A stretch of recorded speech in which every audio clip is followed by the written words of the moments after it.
All right. So we have to now put something in place for guys. So we don't want that to happen.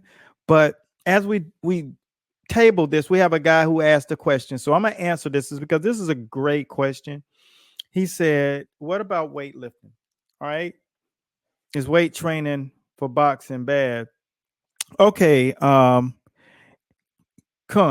I'm going to really give you guys a quick breakdown. So for any of you who are working with athletes, I'm going to make sure that you all understand this.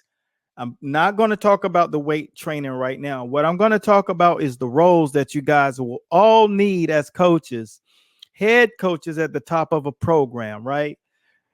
First, you're going to need an athlete that's willing to actually do all of the things that's required in boxing, which is, if you don't know what that is, we have a book that you can look at, right? And I'll give it to the first 10 people who comment the word book. We'll send it to you through PDF. It's a book on boxing. It really has everything that you need to know. It's like the absolute journal to boxing. It's not going to cost you anything. If you type the word book, then I will make sure that the first 10 people who type book will get this. All right. Here's the deal when it comes down to knowing the layers of boxing. You have to have a fighter that's willing to do all of the things that are in books like this. And this book will basically tell you everything that you'll need to know from a perspective of footwork. So that guy will go to you. All right. And then the next level of book will teach you footwork and all basic training. So that book will be that will land in the hand of the trainer.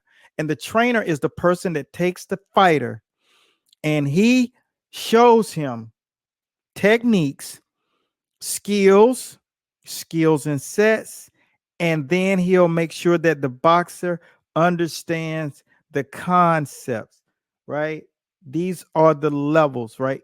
That a fighter himself must know, that the trainer will teach him that this is necessary. You can't go out here just trying to showcase talent, because in boxing, we are taught how to take away your talent, how to take away your speed, how to take away all of that quick twitch or fast twitch muscle, how to take away that power, how to take away your size, your length. And so, what do you have then? You need the book, because now you need the concepts of how to deal back with that, counter that. And that's what the trainer is there for. Above the trainer is the person who coaches the fighter. See, the trainer is the one that fuses things into him. Bam, gets him to a place where he can operate for the coach. That coach is the guy, when he goes to that ring, is waiting for him on the ring apron with instructions on how to maneuver inside of the boxing ring. That's what a lot of people don't understand.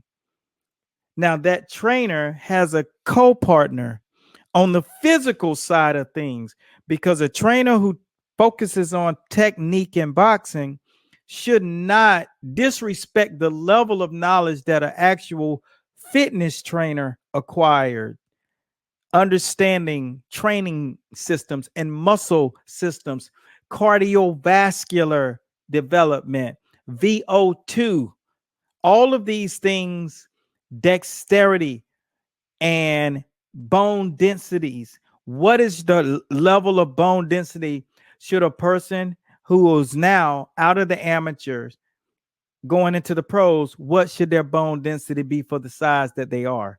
Things that you might not understand, that you got to realize that there are people who study anatomy that know those kind of things. So you got to realize, why is there a such thing as sports performance coach?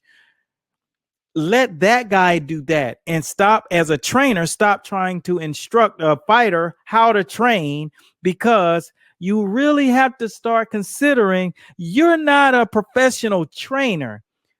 You are a boxing trainer, and you train the guy with boxing technique. That does not transcend over a physical trainer. That's an entirely different education. That's why they're licensed for it. And then that license is just to start. Then you got to get licensed to understand how to move. All right. You got to learn the schematics, the kinematics of human motion. So you want a versed trainer who understands these levels, because it's not just one kind of trainer. Ask Sean Porter, ask Shane Mosley. All these guys, they understand that kind of stuff. The guys who really have gone through the game, and those who don't understand that end up becoming huckleberries, right? So we don't want that. We are trying to make sure that you guys are understanding why is it so hard for you when you're working with boxing trainers. Then the next guy is the person who the coach leans on, a guy who's been there before him. The head coach is working the operations. Then there's a guy that's above the head coach. You never saw Custy Amato in no corner. You saw Kevin Rooney, because Custy Amato was above those guys. Teddy Atlas, Kevin Rooney, all those guys were the trainers. Those guys were the cornermen. Then you got the teacher. And then above those guys are people like those who look down on the game from the sky, the professors, the one that write the books of boxing, for those guys to teach those guys and coach the trainers, and trainers teach the fighters the skills.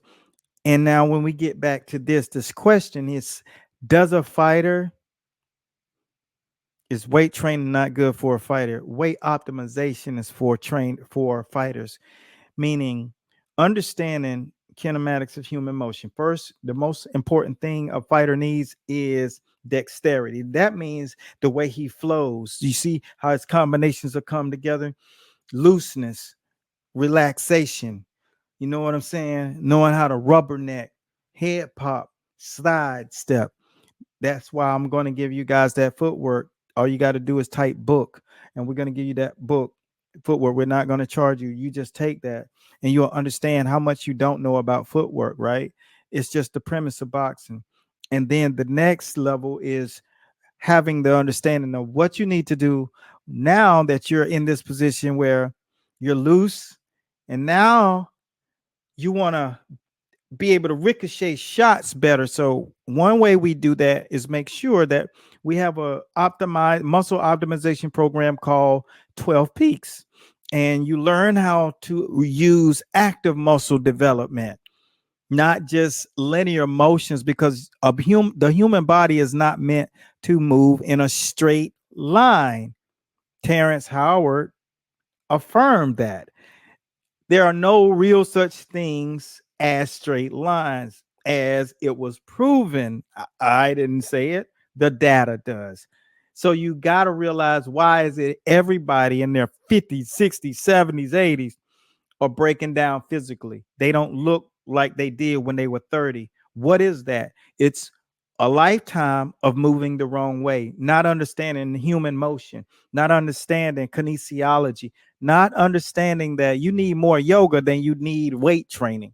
But there's a method in which you infuse the body with blood and the muscular tissue, and it keeps the muscle active. And that activity doesn't minimize like regular weight training does the body during a fight. Because what happens, if you go back to the Anthony Joshua Klitschko fight, Anthony Joshua was gassed for like 4.5 rounds before he got his oxygen tank back and got his second win. And that was because he didn't understand muscle systems are just to look like you are in shape. But when you are training the body the right way, it's measured by VO2, not how high it will go, but how long it'll sustain. And sustaining oxygen levels isn't about quick twitch muscle development. It's about slow twitch muscle development, which is 1500ths of a second slower than the fast twitch muscle. And if you understand those kind of things, that's what helps you understand why not do lifting if you don't understand how to do it.